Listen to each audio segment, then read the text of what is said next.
अब अस्थमा के लक्षण बात कर लेते हैं। इस समय अस्थमा के बड़े सीन आ रहे हैं, क्योंकि जब से कोविड आया है, कोविड के आने के बाद में लोग बड़ा कंफ्यूज हो गए हैं कि मालूम पड़ा उनको होते अस्थमा है और उनको लगता है कहीं कोविड तो नहीं हो गया, उनको लगता है कहीं कोरोना तो नहीं हो गया। तो मैं थोड़ा सा डिस्क्राइब करूंगा कि अस्थमा क्या होगा। बार बार खांसी आना, अधिकतर दौरे के साथ खांसी आना। कई बार क्या होगा ना, बार बार आपको खांसी आ रही है, कई बार इतनी खांसी आएगी कि आपको लगता है खांसते खांसते पूरा चेहरा लाल हो गया आपका। तो ये सिम्टम्स हो सकते हैं अस्थमा के। इसके साथ साथ में सांस लेते समय अगर सीटी की आवाज आ रही है, कई बार लोग गले से लगता है सीटी बज रही है, तो अगर ऐसी सीटी की आवाज आ रही है तो कहीं ना कहीं अस्थमेटिक अटैक हो सकता है। इसके साथ साथ में चेस्ट में जकड़न सी महसूस होती है, भारीपन महसूस होता है, ये भी सिम्टम है अस्थमा के। कई बार ऐसा होता है कि आप तो लगता है मैं काम कर रहा हूं इसलिए मेरी सांस फूल रही है, लेकिन कई बार बिना काम करे सांस फूल रही है। आप बिस्तर पे लेटे हुए हो या बिस्तर पे बैठे हुए हो आराम से, कोई दिक्कत कोई परेशानी नहीं है, और फिर भी अगर सांस फूल रही है तो ये लक्षण हो सकते हैं अस्थमा के।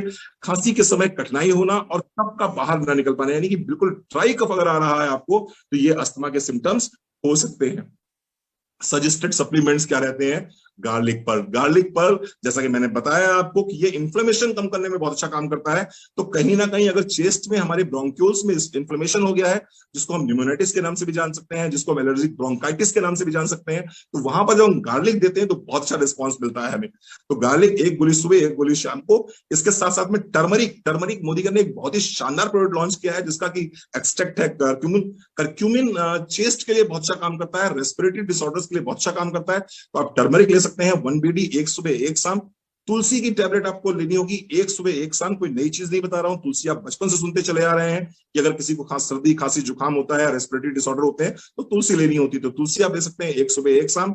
इसके साथ साथ में हनी विद जिंजर मोदीकर का एक हनी आता है जिसमें हमने जिंजर का एक्सट्रैक्ट डाला हुआ है, उसको आप ले सकते हैं। तो अगर आप गार्लिक पर्ल 1 सुबह 1 शाम, टर्मरिक 1 सुबह 1 शाम लेते हैं, तुलसी 1 सुबह 1 शाम लेते हैं, इसके साथ साथ में हनी विद जिंजर लेते हैं, तो देखेंगे आप अस्थमा में आपको बहुत अच्छे रिजल्ट्स मिलेंगे। अस्थमा आपको काफी हद तक आपको बेनिफिट मिलेगा इसमें।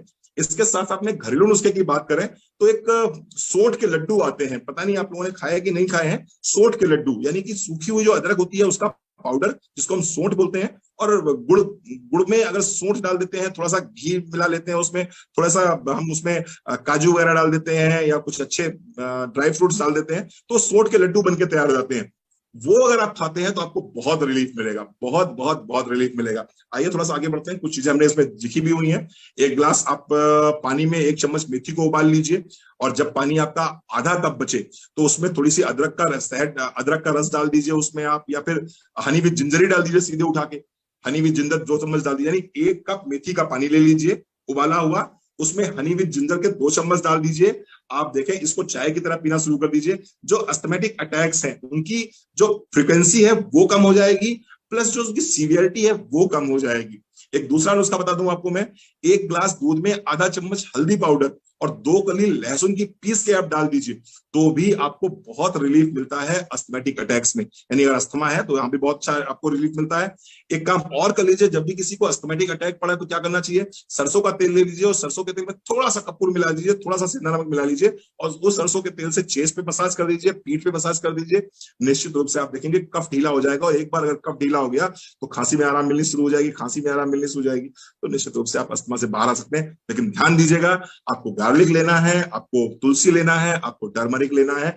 ये प्रोडक्ट्स अगर लेते हैं आप तो निश्चित रूप से आपको बहुत आराम मिलेगा अस्थमा में। थोड़ा सा सर्दी से बच के रहिए, सर्द चीजें मत खाइएगा, थोड़ा सा एसी में मत रहिए, थोड़ा सा पंखे में मत रहिए।